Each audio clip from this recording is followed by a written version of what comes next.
Hey guys, Gray here again, and this time I'm doing a review on the heroclix brainiac skull ship. It was a deluxe figure. It's like if you actually put it up against one of the other ones, like here for comparison wise, this is a normal average size for a large figure, and this is like it's so powerful even in the game. And I still don't know how Superman wins against this thing if you actually compare the two in both the video games and everything. I don't know how he wins, considering this thing is overpowered for the board game already. Because, like I said, it's a deluxe figure. It actually has 4 rotators to adjust its power. So, like, for instance, it goes in tentacles, attack mode, city dial to choose which city, and travel mode. So, the ability to move around as well. And each of them power one other to make it even 10 times more stronger, depending on which one you get. It also comes with tokens for the city as well, but that would take too long, sadly, for me to find. I I have them somewhere, but I don't remember where I left them, so I'm sorry about that. But yeah, and I mean every city in DC Comics, like Central, Gorilla, all of them. It really, but Brainiac, everyone forgets this. He is Kryptonian himself, technically. Like he was from Krypton, just like Superman, but he was a machine that they used for knowledge and information. Ironically, he lied to everyone and bailed on the planet so he could gain his freedom. But since Superman's still around, technically he is not free. Yeah, I know that sounds wrong. Technically, yeah, we are using machines like slaves, but I can't imagine one with intelligence, and you gave it intelligence, realizes, hey, I'm a slave to everyone else, and then says, okay, I'm just going to let the planet blow up so I can gain my freedom, instead of actually trying to take over the planet yourself. But, like, they got every single detail on this thing, even the back boosters on the back of this. And for the best part, like, this is actually hollow, so if you put a light behind him, his eyes would actually light up, but sadly, there is no flicker switch. You have to actually grab like one of those ring light things and put it underneath him for that to work, underneath where the boosters are, because like I said, and you could probably see it from inside, like you see those little holes on the inside just a tiny bit. Yeah, and if you put it underneath the boosters, it'll light up the eyes and the rest of the body. But you got to make sure that it's just a regular like dark light, because it's green that he has inside of him. So, but like I said, he's overpowered himself. The card itself is already overpowered. Like, for instance, imagine putting this out, like pulling this out of your deck. This thing couldn't even fit in a deck. But yeah, and if you think about this, this is the only Brainiac toy that actually looks like as though it was meant to be a prop more than anything. Yeah, there's a lot of props that they actually were that they've been meaning to make, but they decide not to, which kind of makes me sad, because like if you've seen Doom Patrol season 1, when they met the other Doom Patrol with Mento, they showed some of the props they were going to actually sell. One of which was the Brains helmet or helm, but they never actually made it.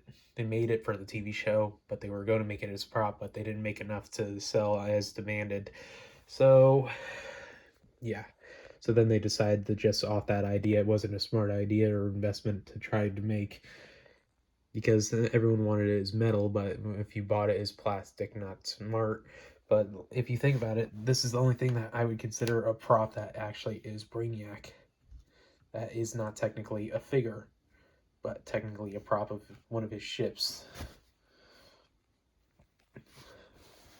in every single comics, I kind of preferred how he looked in the old days when he used to have this ship.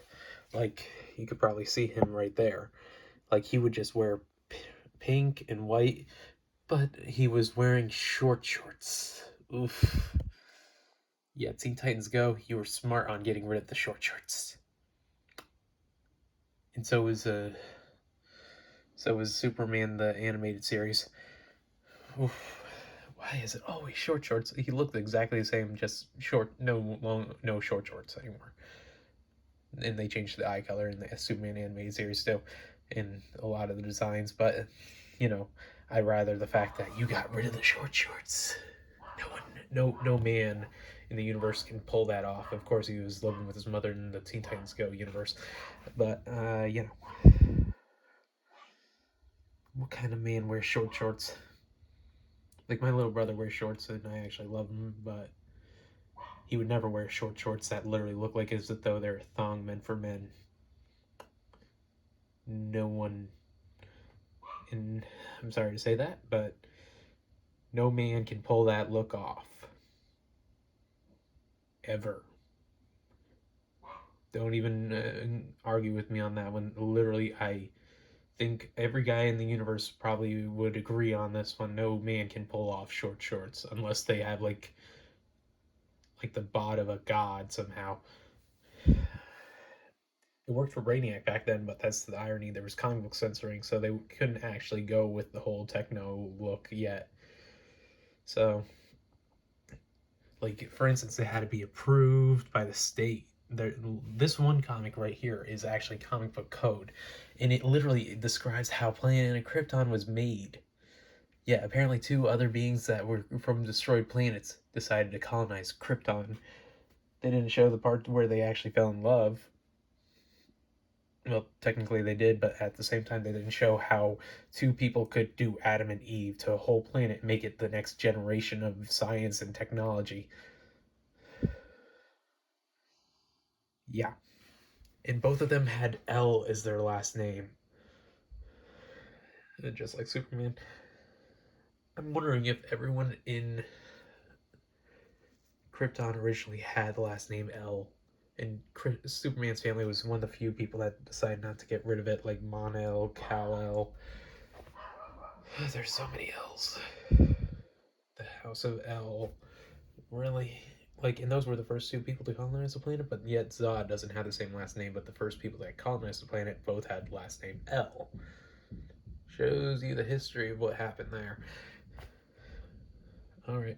Well, I hope you guys do like this video, and if you ever get a chance, do buy this. If you ever play heroclix, it is the most overpowering character, and you probably will, no matter what, win, unless someone has like Superman on their team. Yeah, Superman overpowered, no matter which era. Like, even if you try your hardest, if you have supervillain figures, and personally, I use nothing but supervillain figures for my board games. Even that chess version. The superheroes somehow always win. Like, I'm not bad at board games, I'm pretty good. But I don't get how in games where there's supervillains, the villains always lose. Like Brainiac. Think about this. Superman would be actually smaller than this bear because, like I said, this one is one of the bigger scaled figures. So Superman would be right about here, where the Grizzly's arm would be in height. Versus this. No way in the universe would I win that fight. No way in the universe would Superman win this fight. Yet he always constantly wins it. In this comic, this one, and sadly, in a lot of the others. Sadly, Brainiac does show up in this comic, but he only shows up at the end, right, to show that he was on Krypton at some point. But I feel so bad for Brainiac. Like, personally, he finally got free, and then Superman reset him too once, but that was turned out to be a lie. That, at the beginning, it wasn't a lie, but then it was. In the Red Sun comics, personally, like, why did Brainiac lie to Superman. Like, they're both Kryptonian, and not like, Brainiac never told Superman that, hey, I'm just tired. I just want to finish my programming and that's it. Like, he has to stick with his programming. I'm sorry to say, but please do like and subscribe to my video. Have a nice day.